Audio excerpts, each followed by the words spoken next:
വികസന സ്വപ്നങ്ങൾക്ക് വലിയ മാനം നൽകിക്കൊണ്ടാണ് വിഴിഞ്ഞം അന്താരാഷ്ട്ര തുറമുഖം LDF സർക്കാർ യാഥാർത്ഥ്യമാക്കിയത്. നമ്മുടെ രാജ്യത്തെ സമുദ്ര ഭൂപ്രകൃതിയെ ഏറ്റവും മികച്ച രീതിയിൽ പ്രയോജനപ്പെടുത്തുന്ന തരത്തിലേക്ക് വിഴിഞ്ഞം തുറമുഖം മാറിക്കഴിഞ്ഞു.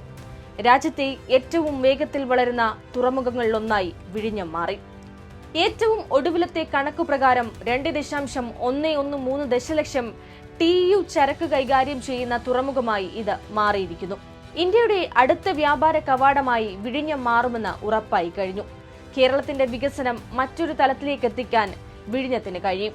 എന്നാൽ തുറമുഖ നടത്തിപ്പുകാരായ അദാനി ഗ്രൂപ്പും അന്താരാഷ്ട്ര കപ്പൽ കമ്പനിയായ MSCയും തമ്മിലുള്ള പുതിയ ഓഹരി കൈമാറ്റ നീക്കങ്ങളെ കേരളീയ സമൂഹം ആശങ്കയോടെയാണ് നോക്കിക്കാണുന്നത്. എന്താണ് ഈ ആശങ്കയ്ക്ക് കാരണം? കരാർ പ്രകാരം തുറമുഖ അതോറിറ്റിയായ കേരള സർക്കാരിന്റെ മുൻകൂർ അനുമതിയോടെ മാത്രമേ ഓഹരി വിൽക്കാനോ ഉടമസ്ഥതയിൽ മാറ്റം വരുത്താനോ പാടുള്ളൂ. 25% കൂടുതൽ ഓഹരികൾ വിൽക്കുന്നത് ഉടമസ്ഥതയുടെ കൈമാറ്റമായി തന്നെയാണ് കണക്കാക്കുന്നത്. വിഴിഞ്ഞം തുറമുഖത്തിന്റെ ഓഹരി കൈമാറ്റം കേവലം ഒരു സാമ്പത്തിക ഇടപാട് മാത്രമല്ല, ദേശീയ സുരക്ഷയുമായി ബന്ധപ്പെട്ട വിഷയം കൂടിയാണ്. ഈ ഓഹരി കൈമാറ്റം നടക്കുന്നതോടെ വിഴിഞ്ഞം തുറമുഖം കേന്ദ്രീകരിച്ച് ഒരു കുത്തക അവകാശം സ്ഥാപിക്കപ്പെടും എന്നതാണ് ഏറ്റവും വലിയ അപകടം. നിലവിൽ വിഴിഞ്ഞത്ത് ട്രാൻസ്ഷിപ്മെന്റ് മാത്രമാണ് നടക്കുന്നത്. എന്നാൽ ഈ മാസത്തോടെ റോഡ് മാർഗമുള്ള ചരക്കു നീക്കം കൂടി ആരംഭിക്കാനിരിക്കുകയാണ്.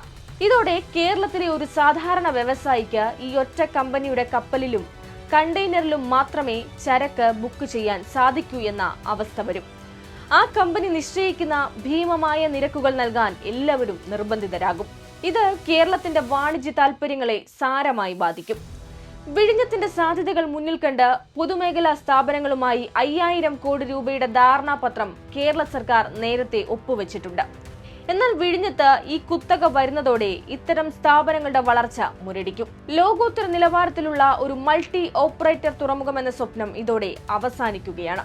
മത്സരക്ഷമത തകർക്കപ്പെടുന്നത് മറ്റ് പല സാമ്പത്തിക ക്രമക്കേടുകൾക്കും വഴിവെച്ചേക്കാം.